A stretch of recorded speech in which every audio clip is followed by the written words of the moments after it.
Hello all welcome back to Yashaswini Vamshika cooking and tips channel. First tip వచ్చేసేసి tooth paste ఉంటుంది కదండి. Tooth paste అయిపోయిన తర్వాత మనం ఏం చేస్తూ ఉంటామండి, కామన్గా ప్రతి ఒక్కరు కూడా అనవసరం అని చెప్పేసి పడేస్తూ ఉంటాం కదా. అయితే ఈ టిప్ చూశాక మాత్రం ఖచ్చితంగా మీరు అనవసరమైన పేస్ట్ని ఇంకెప్పటికీ పడేయరండి.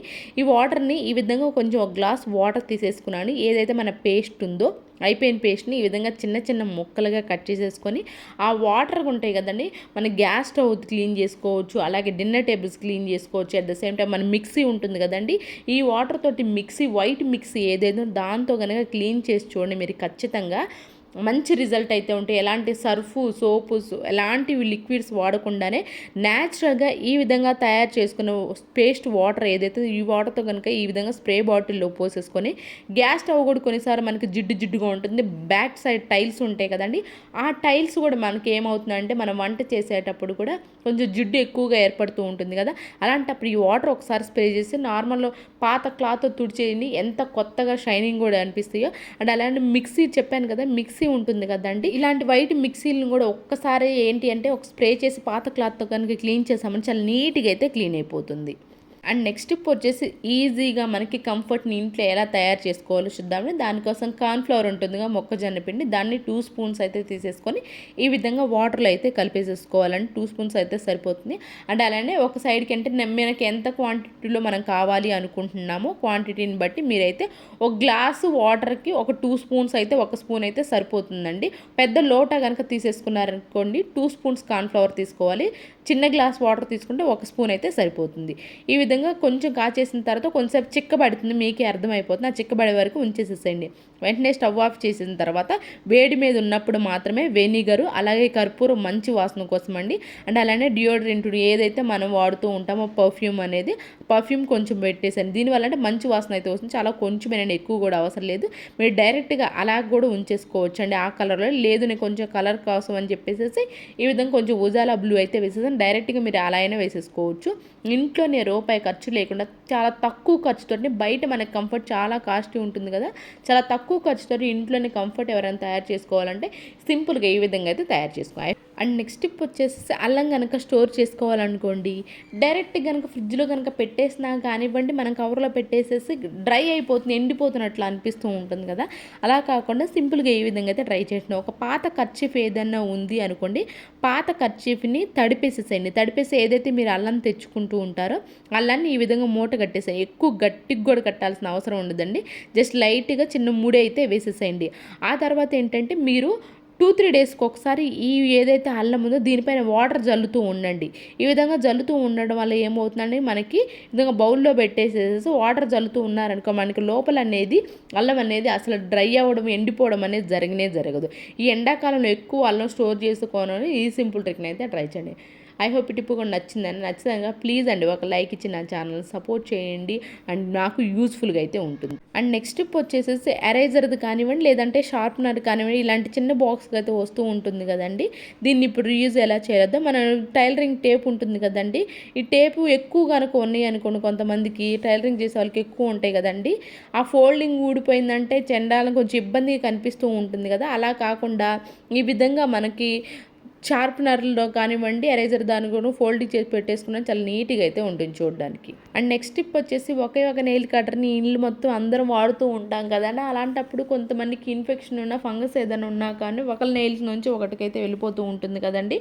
అలా అవ్వకుండా ఉండాలి అని అనుకుంటే మాత్రం ఈ విధంగా మనకి ఏదైనా నెయిల్ కట్టర్ ఉంది, ఏదైతే కట్ చేసుకున్న వెంటనే మనం ఈ విధంగా హాట్ వాటర్లో కనుక పెట్టేసామో అనుకోండి, దీనివల్ల అంటే ఫంగస్ వేరే వాళ్ళకి రాకుండా ఉంటుంది. అలాగే దానిలో ఉన్న ఏదన్నా కొన్నిసార్లు తుప్పు పట్టే ఛాన్స్ కూడా ఉంటుంది కదా, అలా కూడా లేకుండా అయితే ఉంటుంది. ఐ హోప్ ఈ టిప్ కూడా నచ్చితే కనుక ప్లీజ్ మీకు ఏది బాగా నచ్చింది అనేది కమెంట్ బాక్స్లో కమెంట్ చేయండి. ఇలా ఒక 5-10 నిమిషాలు ఉంచేసి తీసేసామనుకోండి, ఒకరి నుంచి ఫంగస్ అనేది ఒకరికి రాకుండా అయితే ఉంటుంది. అండ్ నెక్స్ట్ టిప్ వచ్చేసేసి మనకి తమలపాకులు కనుక తీసుకొచ్చుకున్నామే అనుకోండి, ఏదైనా పూజ చేసుకోవడానికి అయితే 2-3 డేస్ కనుక ఉంచాలి అని కూడా కొంచెం ఎండిపోతున్నట్లు అనిపిస్తూ ఉంటాయి కదండి. ఎన్ని రోజులైనా కానివ్వండి, మనకి తమలపాకులు ఫ్రెష్గా ఉండాలి అనుకుంటే మాత్రం ఈ విధంగా మిగిలిపోయిన వాటిని ఒక పొడి క్లాత్ ఏదైనా ఉంది మొత్తం తుడిచేసేసేయండి, వాటర్ అనేది లేకుండా. ఆ తర్వాత ఒక చిన్న బాక్స్ ఏదైనా ఉంది అనుకోండి, దానిలో ఈ విధంగా మొత్తం ఒకేసారి తూచేయకుండా 1 బై 1 లేయర్గా అటు సైడ్ కనుక పెట్టేసుకుంటూ ఉంచామా అనుకోండి, మనకి తమలపాకు ఎన్ని రోజులైనా సరే కానివ్వండి ఫ్రెష్గా ఉంటాయి తప్ప పాడవడం వడిలిపోవడం అనేది జరగదు. ఈ విధంగా ఫ్రిడ్జ్ లోపల అయితే పెట్టేసుకోవచ్చు. అండ్ నెక్స్ట్ టిప్ వచ్చేసి ఇక్కడ నేను కొంచెం పాత సోప్ని అయితే తీసేసుకున్నానండి. ఎవరికైనా యూస్ఫుల్గా అనిపిస్తే మాత్రం కొత్త సోప్నే యూజ్ చేసుకోవచ్చు అండి. ఇక్కడ దీని లోపల లవంగాలు ఉంటాయి, ఈ విధంగా హోల్స్ చేసేసి చిన్న లవంగాలను అయితే పెట్టేసేసానండి. దీన్ని దేనికి ఉపయోగిస్తాం అనుకుంటున్నారా?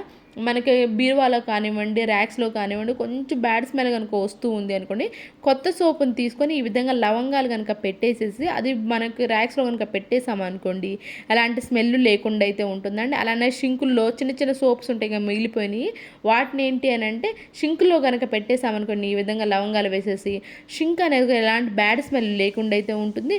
అండ్ అలానే మన హ్యాండ్ వాష్ చేసుకోవాలనుకున్నప్పుడు కొంచెం ఏదన్నా వేరే లిక్విడ్స్ అది వాడుతూ ఉంటాం కదా, దాని బదులు ఎప్పుడైనా మనకి అత్యవసర పరిస్థితుల్లో ఇలాంటి చిన్న సోపును కూడా అయితే వాడేసుకోవచ్చు. అండ్ అలానే మనకి బాత్రూమ్ కానివ్వండి, లేదు అంటారా కబోర్డ్స్ కానివ్వండి, షింక్ కానీ మంచి వాసన అయితే వస్తూ ఉంటాయి. అండ్ నెక్స్ట్ టిప్ వచ్చేసేసి ఈ విధంగా మిషన్ కత్తెరలు ఎప్పుడైనా సరే తుప్పి ఎక్కువ కనుక పట్టింది అనుకోండి, అసలు మన కటింగ్ చాలా ఇబ్బంది అవుతుంది, క్లీనింగ్ కూడా చాలా ఇబ్బంది అవుతూ ఉంటుంది కదండి.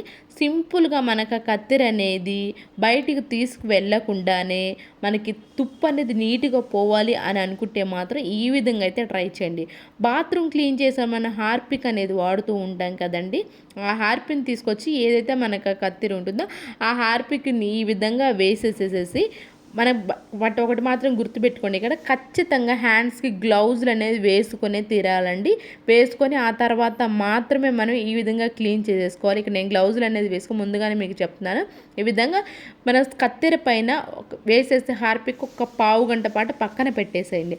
ఆ తర్వాత ఈ విధంగా స్టీల్ స్క్రబ్బర్తో కనుక క్లీన్ చేసుకున్నాను. నేను క్లీన్ చేసిన తర్వాత చూపిస్తున్నాను చూడండి, మనకి ఎంత నీట్గా కొత్త దానిలాగా అయితే ఉంటుంది. ఇలా తుప్పు పట్టడం వల్ల ఏమైతే మనకు కొన్నిసార్లు బట్టలు కూడా కట్ అవ్వవు కదా. ఎవరైనా సరే ఈ విధంగా ఇంట్లో ఉన్న వాళ్ళు, ముఖ్యంగా లేడీస్ బయటికి పెద్ద షాపులు వాళ్ళు అయితే బయటికి తీసుకొని వెళ్ళి షార్ప్ పెట్టిస్తూ ఉంటారు. ఇంట్లో ఉన్న వాళ్ళు అప్పుడప్పుడు తీస్తూ ఉంటాం కదా, దానివల్ల తుప్పు పట్టింది అనుకోండి, ఈ విధంగా కొంచెం హార్పిక్ వేసి కనుక క్లీన్ చేసాను చూపిస్తున్నాను చూడండి, ఎంత నీట్గా కొత్త దానిలాగా అయితే ఉందో. అలాగే ఇప్పుడు కత్తిరితో కూడా కట్ చేసి చూపిస్తున్నాను చూడండి. కత్తిరి కూడా షార్ప్ ఇంట్లోనే పెట్టేసుకోవచ్చు అండి. మనకి ట్యాబ్లెట్ షీట్ ఉంటుంది కదా, ఆ ట్యాబ్లెట్ షీట్ని డబుల్ ఫోల్డింగ్ చేసేసి కట్ చేసుకోమనుకోండి, చిన్న కొంచెం నీట్గా మనకి ఇంట్లోనే షార్ప్ అవుతుంది. అండ్ అలానే కొత్త దానిలాగా కూడా ఉంటుంది హార్పిక్తో క్లీన్ చేయడం వల్ల. ఐ హోప్ ఈ టిప్ అయితే ఎవరికైనా యూస్ఫుల్గా అనిపిస్తే ట్రై చేయండి, మీకు ఖచ్చితంగా అయితే వర్క్ అవుతుంది. ఈ కత్తెర కాకుండానే ఇంకా ఇంట్లో చిన్న పాల ప్యాకెట్స్ కత్తెరలు ఉంటాయి కదండి, అది తుప్పు పట్టినా కూడా సేమ్ ఇదే ప్రాసెస్లో అయితే క్లీన్ చేసుకోవచ్చు. ఇవేనండి ఈరోజు టిప్స్ ట్రిక్స్. యూస్ఫుల్గా అనిపించి ఉంటే మాత్రం ఈ టిప్స్ అన్ని ఒకసారి ట్రై చేయండి. మీకు ఏది బాగా నచ్చింది అనేది కమెంట్ బాక్స్లో కమెంట్ చేయండి, లైక్ చేయండి, షేర్ చేయండి, సబ్స్క్రైబ్ చేసుకున్నప్పుడు మాత్రం అస్సలు మర్చిపోకండి. రేపటి వీడియోలో మంచి టిప్స్తో మళ్ళీ మీ ముందుకు వస్తాను. అంతవరకు మీ అందరూ అయితే హ్యాపీగా ఉన్నారు, హార్ట్ఫుల్గా అయితే కోరుకున్నాను. Thank you so much for your watching.